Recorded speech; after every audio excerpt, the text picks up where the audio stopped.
The sun was a blistering coin hammered flat against the sky when Elias Crow first saw the boy. He had been riding 3 days without water, his tongue a strip of leather in his mouth, when the wind carried a sound that didn't belong, the thin, reedy cry of a child.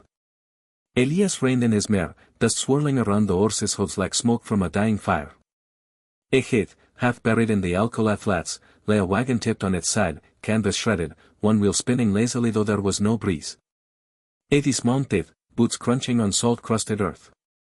The cry came again, closer now. Under the wagon's shadow, a boy no older than 10 clutched a rag doll to his chest. His face was sunburned raw, lips split and bleeding, but his eyes, those eyes were the color of winter sky, white and unafraid. Water, the boy whispered in Spanish, the word cracking like a whip. Elias knelt, uncorked his canteen, and pressed it to the child's mouth.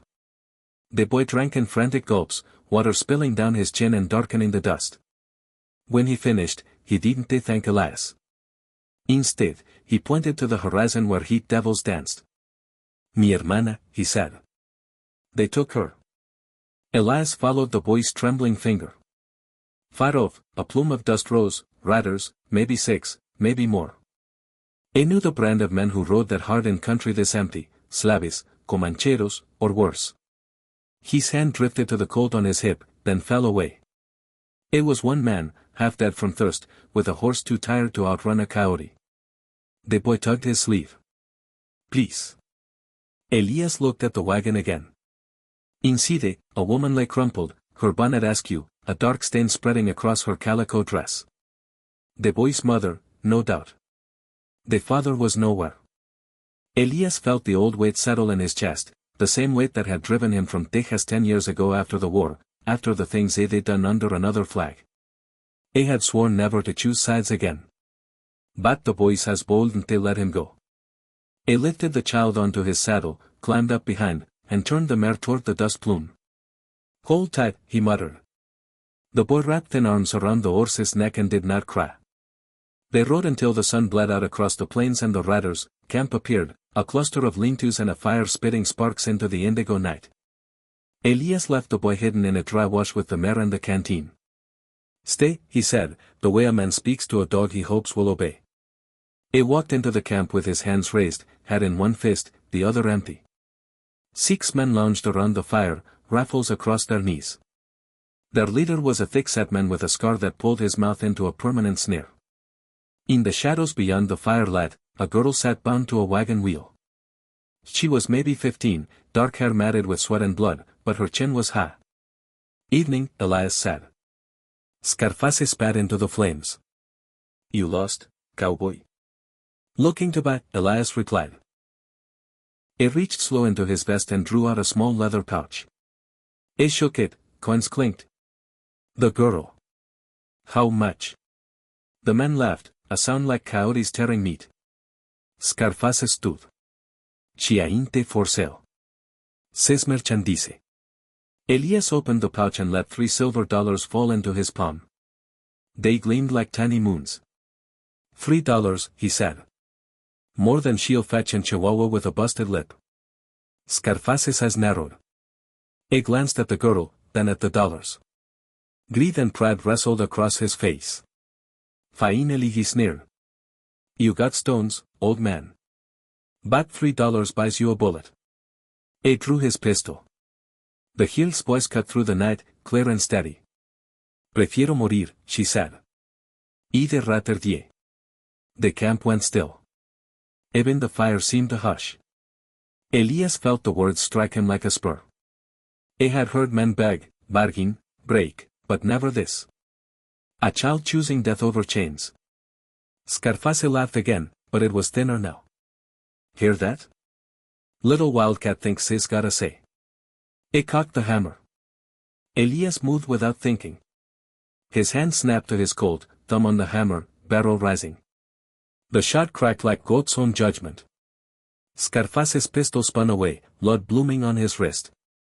Before the others could react, Elias fired twice more, center mass, precise as a surgeon.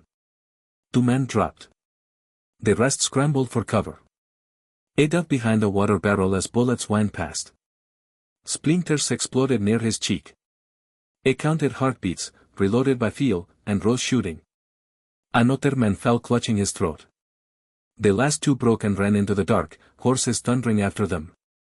Silence returned, broken only by the heel's ragged breathing. Elias cut her bonds with his knife. She stood, swaying, then looked at the $3 still lying in the dirt where they dropped them. "You paid," she said in Spanish. "For me." "Didn't they pay enough?" Elias muttered. He picked up the coins, pressed them into her hand. "For your brother. Buy him something that isn't fair." She stared at the silver, then at him. "Why?" He had no answer. Or maybe too many. They found the boy where Elias had left him, asleep against the mighty's flank. The girl woke him with a fierce hug.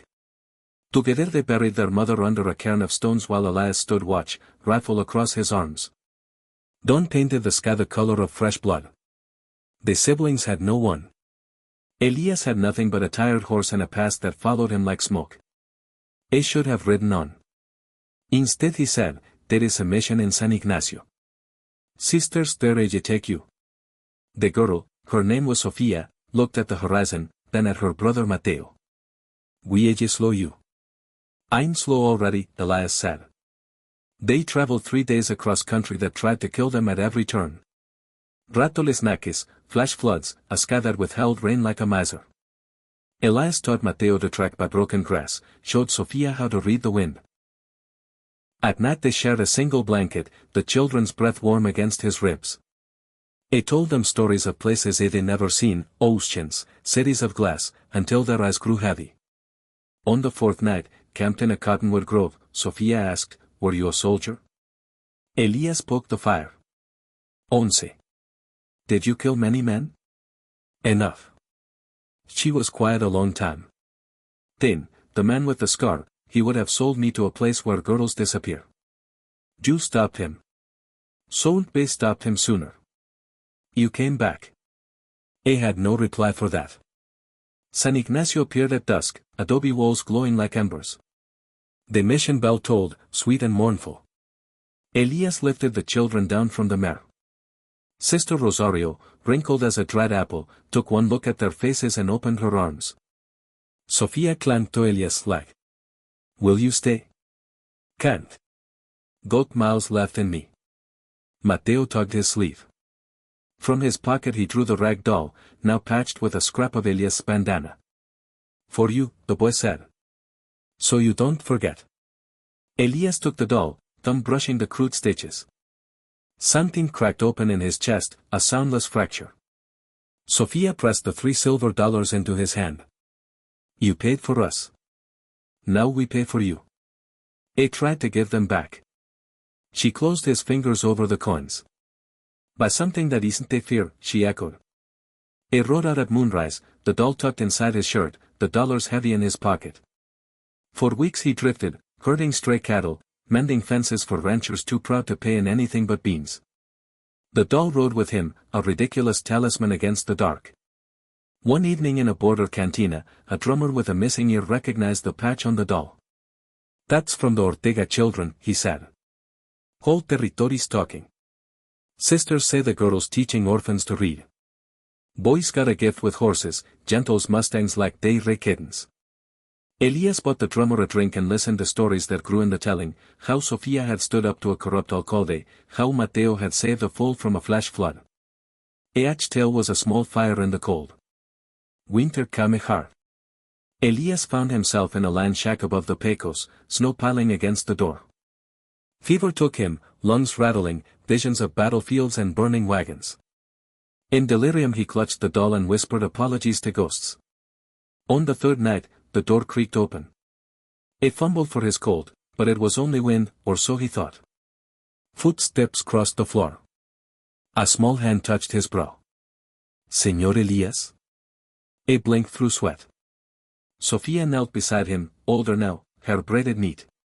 Behind her stood Mateo, Taller, carrying a sack of provisions. "How?" "Sister Rosario sent us," Sofia said. "Word travels. We rode 3 days. They nursed him with broth and willow bark tea. When the fever broke, he woke to find Mateo whittling a tiny wooden horse, Sophia reading aloud from a worn Bible. Sunlight slanted through the window, gilding dust motes like sparks. You shouldn't they have come, Elias croaked. Sophia smiled, the same fierce smile from the campfire. You came for us. Spring returned green to the plains. Elias rode with the children to a parcel of land deeded to the mission, good water, cotton woods, a view clear to the mountains. They built a cabin together, timbers notched by Elias' steady hands, roof thatched by Sophia's clever fingers. Mateo broke a wild pained mare and named her Libertad. Years slipped by like cards in a deck. The cabin became a ranchito.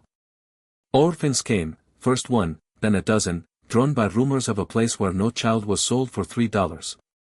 Elias taught them to rope and ride, Sophia to read and reckon, Mateo to gentle the wild hearts of horses and men. One autumn evening, Elias sat on the porch whittling a cradle for the newest arrival, a girl with winter sky eyes. Sophia, heavy with her own child, brought him coffee.